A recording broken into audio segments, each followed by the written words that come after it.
Swati Gangopadhyay, life coach, numerologist and vastu professional.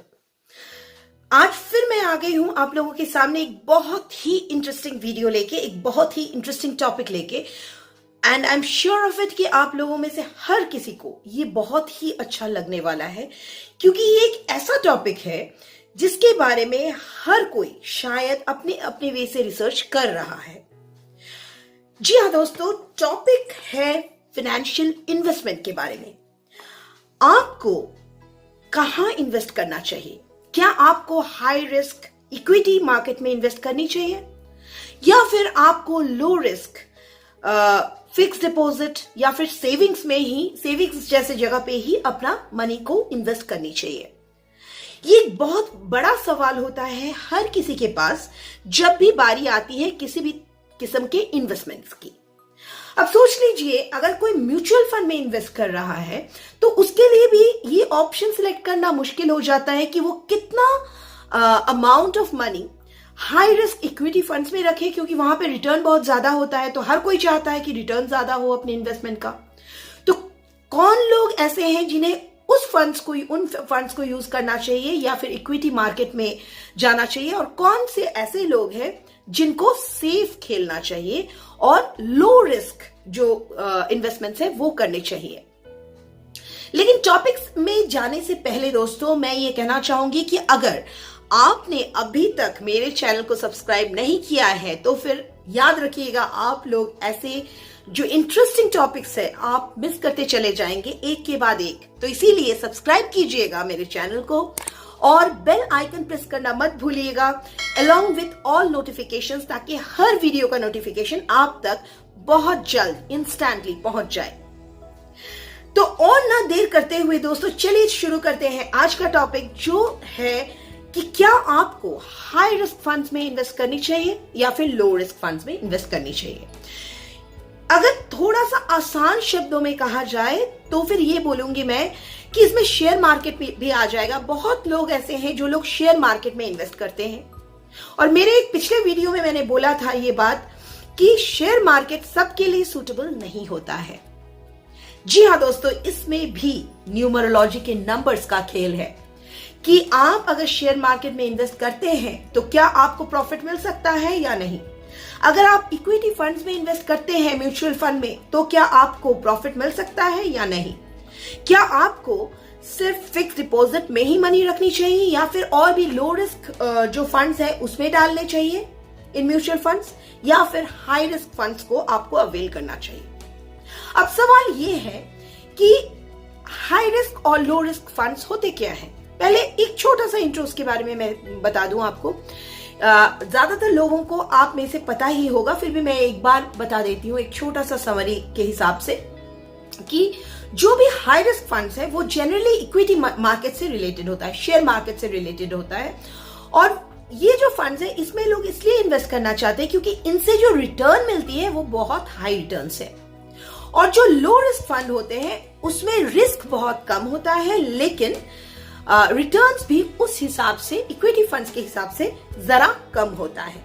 तो जब भी आप म्यूचुअल फंड में इन्वेस्ट करने जाते हैं, आपके पास ये सवाल होता है कि आपको कितना परसेंटेज आपका पैसे का आपको इक्विटी फंड्स में या हाई रिस्क फंड्स में देना चाहिए, और कितना पैसा आपको लो रिस्क फंड्स में रखना चाहिए। तो ये आप डिसाइड कर सकते हैं अपने डेट ऑफ बर्थ से। Isn't it interesting, friends? आज तक शायद बहुत लोग आप में से ये सोचा नहीं होगा कि आपका डेट ऑफ बर्थ ही आपको बता सकता है कि क्या आपको हाई रिस्क फंड में इन्वेस्ट करना चाहिए या नहीं। और ऐसा ही एक हाई रिस्क फंड और भी है जो म्यूचुअल फंड से बाहर है, जो है शेयर मार्केट, जहां पे आप इन्वेस्ट कर सकते हैं अलग से पैसे। तो क्या आपको वहां करना चाहिए या नहीं, क्योंकि शेयर मार्केट भी हाई रिस्क ही हो गया।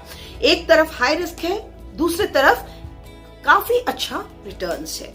तो क्या करना चाहिए दोस्तों, कैसे आपको पता चले कि जो आपका डेट ऑफ बर्थ है उसमें अगर आपने इन्वेस्ट किया अपने लाइफ में तो आपको हाई रिस्क फंड्स में इन्वेस्ट करना चाहिए, इक्विटी मार्केट शेयर मार्केट्स में इन्वेस्ट करना चाहिए, या फिर आपको सेफ खेलना चाहिए, एफडी लेना चाहिए, या फिर गवर्नमेंट के जो सेफ फंड्स है उसमें इन्वेस्ट करनी चाहिए। क्योंकि इन्वेस्टमेंट एक बहुत इंपॉर्टेंट चीज है हर इंसान के लाइफ में, चाहे आप कितना भी कमा रहे हो। उसमें से थोड़ा सा अमाउंट आप जरूर सेव करना चाहेंगे, और सेविंग्स तभी बढ़ेगी जब आप उसको इन्वेस्ट करेंगे। आप सोच सकते हैं कि कितना इंपॉर्टेंट है आज का ये टॉपिक। तो पहले दोस्तों पेन और पेपर निकाल लीजिए, अपना डेट ऑफ बर्थ लिख लीजिए एक जगह पे, और फिर से मैं एक ही बात बोलूंगी, अपना ड्राइवर और अपना कंडक्टर जो है उसे कैलकुलेट कर लीजिए। मेरे ख्याल से मुझे और रिपीट शायद ना करना पड़े ड्राइवर और कंडक्टर कैसे कैलकुलेट करना होता है, लेकिन एकदम छोटे शब्दों में बहुत शॉर्ट में मैं ये बता दूं कि अगर कोई भी डेट ऑफ बर्थ लिया जाए तो उसमें DD, MM और YY मतलब डेट, मंथ और ईयर होता है। तो उसमें अगर आपने सिर्फ डेट को ऐड कर दिया, जैसे कि किसी का बर्थ 25 अक्टूबर 1974 में हुआ है, तो अगर आपने 25 को ऐड कर दिया मतलब 2 + 5 कर दिया, तो ये जो 7 निकल के आया है, दिस इज योर ड्राइवर। और आपका कंडक्टर आपको कैसे निकालना है? कंडक्टर आपको निकालना है, आपको डेट, मंथ और ईयर, ये टोटल जो डिजिट्स है सबका सम करना है। करने के बाद आपको एक डबल डिजिट नंबर मिलेगा, फिर उसको आपको सम करना है। जब तक आपको सिंगल डिजिट नंबर ना मिले तब तक आपको सम करते रहना है। जब आपको सिंगल डिजिट नंबर मिल जाएगा, दैट इज योर कंडक्टर। आपने, जैसे मैंने कहा, आपने अब तक अपना डेट ऑफ बर्थ और ड्राइवर और कंडक्टर एक पेपर में अपने पास लिख लिया होगा। अब देखिए क्या उसमें आपके पास 5 और 6 का संख्या प्रेजेंट है। पहला चेक पॉइंट ये है, आपको ये देखना है कि क्या आपके पास 5 और 6 का संख्या प्रेजेंट है। अगर प्रेजेंट है तो ये आपको हेल्प करेगा हाई रिस्क फंड्स जो है उसमें इन्वेस्टमेंट करने में। लेकिन सिर्फ यही पॉइंट नहीं है, इसको छोड़ के और भी एक चीज आपको देखना है। वो क्या है कि क्या आपका ड्राइवर या कंडक्टर में 3, 4 या 8 का संख्या तो नहीं आता है। क्योंकि अगर आपके ड्राइवर या फिर कंडक्टर में 3, 4 या 8 का संख्या आ जाता है दोस्तों, तो फिर आपको high risk funds, share market, इन सब में इन्वेस्ट नहीं करना चाहिए। और अगर आपके पास 5 और 6 नहीं है तब भी नहीं करना चाहिए। तो अगर सम अप करे तो मैं क्या बोलना चाहती हूं कि अगर आपका डेट ऑफ बर्थ और ड्राइवर कंडक्टर को मिला के आपके पास 5 और 6 का संख्या तो है ही, उसके साथ आपका जो ड्राइवर और कंडक्टर है उसमें 3, 4 या फिर 8 का संख्या नहीं आता हो, तभी आप इन्वेस्ट कर सकते हैं हाई रिस्क फंड्स में या फिर शेयर मार्केट में। अब लॉजिक ऐसा क्यों है कि 5 और 6 का संख्या होना जरूरी है? पहला जो मैंने बात बोला उसका जो लॉजिक है वो ये है कि 5 जैसे आप लोग जानते हैं की नंबर है, बैलेंस का नंबर है, और 6 जैसे आप लोग जानते हैं शुक्र का नंबर है या फिर वेल्थ का नंबर है। एक तरफ रिलेशनशिप का भी नंबर है, लेकिन यहां पे मैं काउंट करूंगी वेल्थ का नंबर है और ग्लैमर का भी नंबर है। तो अगर 5 और 6 का कॉम्बिनेशन आपको मिल गया, मतलब बैलेंस भी मिल गया और वेल्थ भी मिल गया, ग्लैमर भी मिल गया, इस केस में ये सपोर्ट कर सकता है आपको हाई रिस्क इन्वेस्टमेंट में। हो सकता है आपको अच्छा रिटर्न मिले। और अगर दूसरा जो पॉइंट मैंने बताया कि किसी का भी ड्राइवर या कंडक्टर 3, 4 या 8 नहीं होना चाहिए, इसका क्या लॉजिक है? इसका लॉजिक ये है, 3 क्या है? जुपिटर, यानी कि देवगुरु। अब देवगुरु कभी नहीं चाहेंगे कि इजी अर्न मनी हो।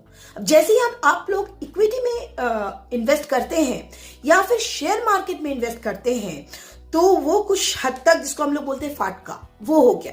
मतलब आपने इजीली अर्न कर ली, या फिर लॉटरी जैसा चीज है कि आपने पैसा लगाया और आपको बहुत सारा रिटर्न मिल गया। तो ये चीज जुपिटर पसंद नहीं करते हैं।